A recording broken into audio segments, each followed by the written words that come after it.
الجامعة المستنصرية. ونعود إلى مصطفى والخيار الرابع.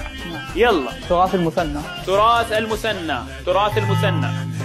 أسست ناحية المجد في محافظة المثنى عام 1971 من قبل أولا الشيخ سالم الملاجي العنزي، ثانيا الشيخ حمد آل حمود، ثالثا الشيخ شعلان أبو الجون. يبدأ العد التنازلي في هذه اللحظة. يلا يا مصطفى، يلا يا فارس، يلا يا علي.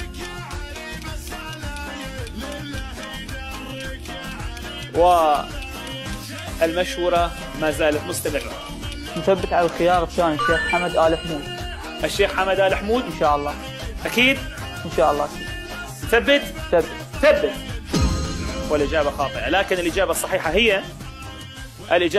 هي الشيخ سالم الملاجي أو الملاجي العنزي. منا سلاطين ومنا معازي، منا سلاطين ومنا معازي، حي الحرارة